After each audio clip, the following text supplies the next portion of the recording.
we've had a lot of music since the last time we dropped the cast.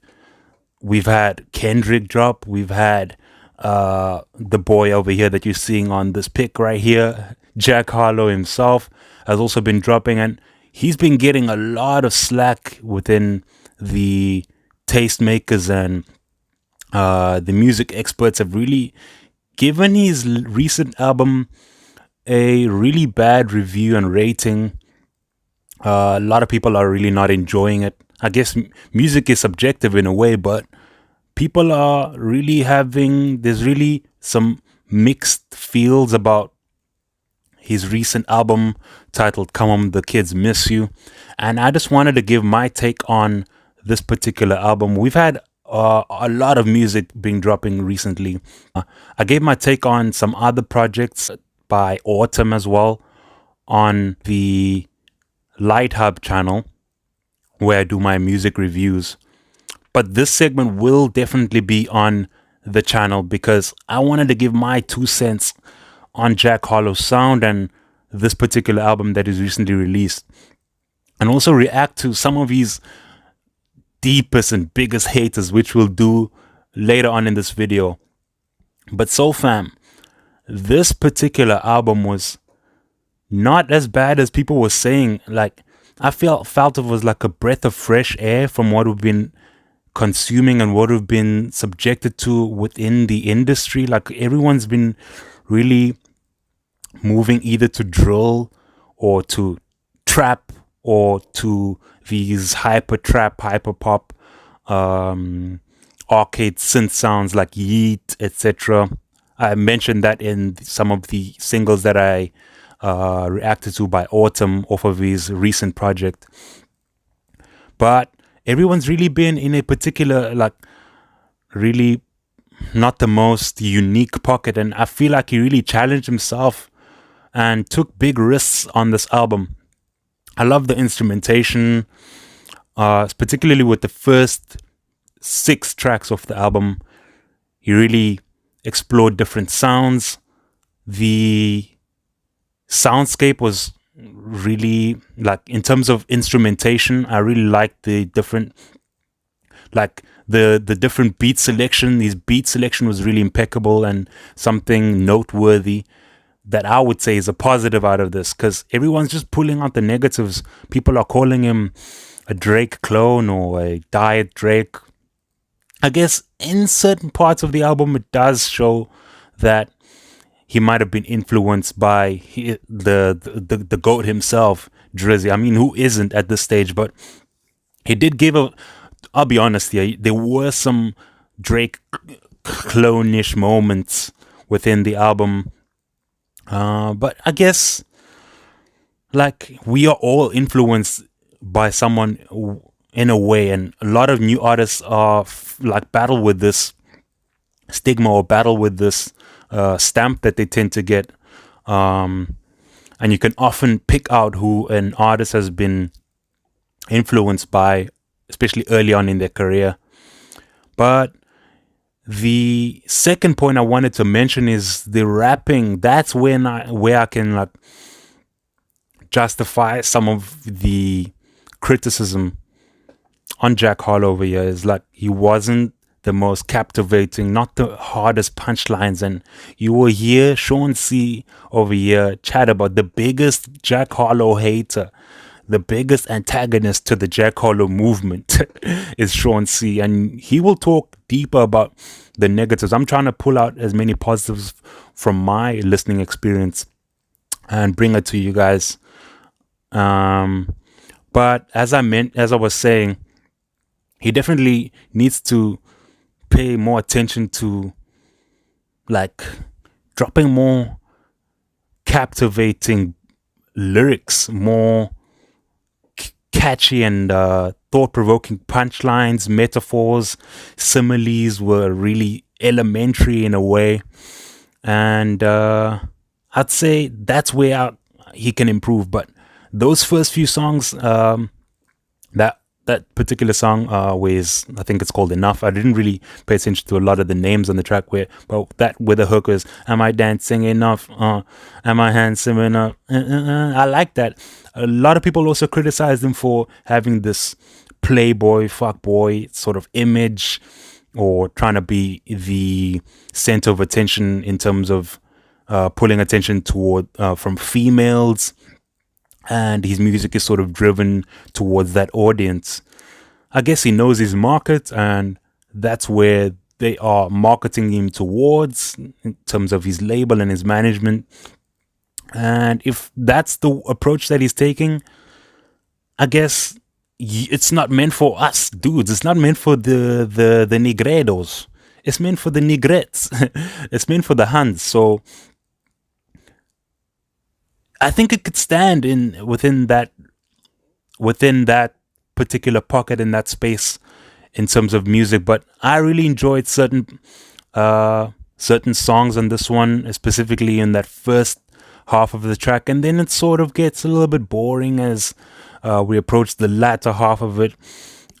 Doesn't really captivate me enough, or it's not the most compelling lyricism from these new age rappers. But as I said, it was a fresh of breath air, breath of fresh air. Excuse me, malapropisms over there. Mine kind of twisted because I had the longest day, but we're not going to chat about that. We're chatting about Jack Harlow. We'll do a deep dive into Kendrick's work later on. Might do a couple of selections off of the project on the LITEHub channel, which you should subscribe to by now. But with that being said, let's get into what the biggest antagonist to the Jack Harlow movement, Shawn Cee. What have you got to say about Harlow, Mr. Harlow himself?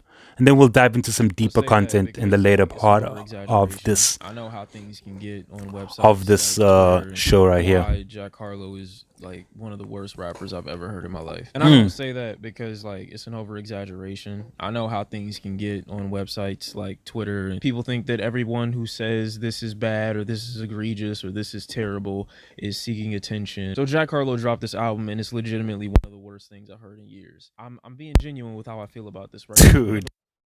Dude, first of all, like, bruh, it was not that shabby. Like I said, Shawn Cee is really like cutthroat, and he really does not pay any mind to white rappers. People might, okay, he's gonna touch into it as the video goes on, but it's giving me a tad bit of racism. Not gonna cap, a lot of bias in his perspective. But I'm gonna let him do the going. Years. But before I hop into what I think makes Jack Harlow such a terrible rapper, I want to let people know that dude, give him a break. I understand Jack Harlow's appeal, and I've gone over this in a few videos in the past by acknowledging his persona, noting how well he interacts with other people, his peers, his audience on social media. He has a great star presence, meaning that if at any point in the future he likely had any issues with his celebrity, he would be able to get out of it pretty easily because people already like him. He has a strong connection to his women demographic. Outside of some of the women who love his music calling him attractive, I don't really know what he's done to make women feel so close to him, but that's them, not me. They call him a ladies' man. That's what seems like a... That's what I was chatting about. I just said facts before I got muted over there, but that's what I was chatting about, like his demographic that is really centered, his marketing towards is the female audience, and it makes sense. If that's who he is and that's the image that he wants to push, he's doing a great job at it. It's selling. The sales are out of this world. And I think he's able to create hits at the end of the day. That's one positive I'll also pick out of Jack Harlow and his sound.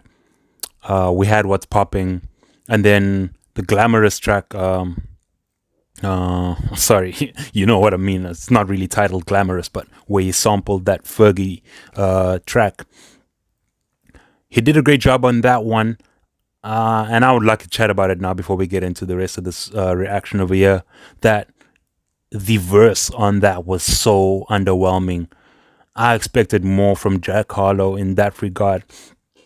I was trying to keep things positive, but I think you're starting to hear more negatives. I think my perspective is really being shed light on here, that it's not the most positive review of the album. But let's keep it going, fam. For time's sake, I'm not going to bump the entire video over here that we are currently listening to, but just wanted to give you the perspective from someone who is against and then really is the ultimate hater, the ultimate Jack Harlow hater. What makes him trash? Everything that I just mentioned never shows up in his music. The charisma, that ability to capture a room, none of it shows up musically. The redeeming quality of a show like Family Matters was that Urkel had two sides. He had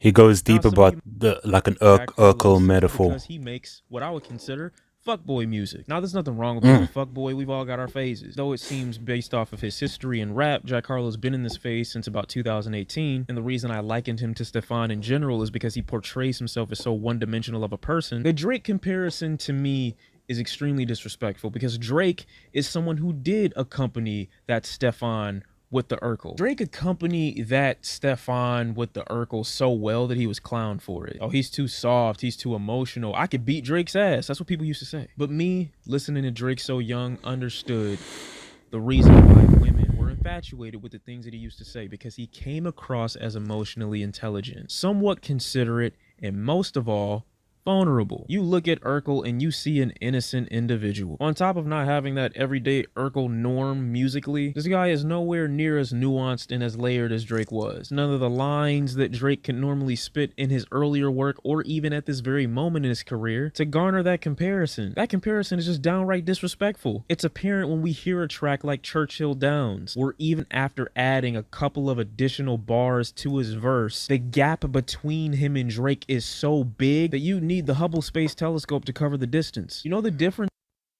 He just continues to chow him here.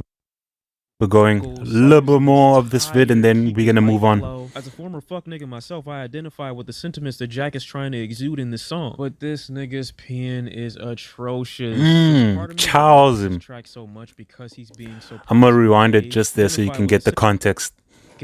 He chows him. I'm gonna leave a link to this as well. Crooning over these female R&B to initiate a relationship with one of the girls that he's seeing on Lil Secret, for instance. Lil Secret is a track where Jack Harlow is gaslighting some girl he's talking to and believing that he doesn't have any control over keeping her his little secret. And again, the concept of this isn't foreign to me, but I've never heard someone unironically make an entire track about it, victimizing himself while crooning over these female R&B vocals, while using this tired, keep it light flow. As a former fuck nigga myself, I identify with the sentiments that Jack is trying to exude in this song. Wasn't too bad either. Like one of the worst picks, that song with Pharrell wasn't too appealing in my ears, and I noticed there was a couple of Pharrell influenced production, particularly on that song that I mentioned, that Enough song. Another standout that I enjoyed was Young Harleezy. Killed that. Oh, I think that's the song that I'm talking about. Sorry, excuse me. But I guess I am rambling a little bit too much, and you get the perspective. If you want to watch the rest of this video by Shawn Cee, link will be down below. When everything is immaculate, killing the game, no assassin. Over time, put your back in it. Every moment full of action. All of these synchronicities, it got me thinking that it's magic. I thank the God.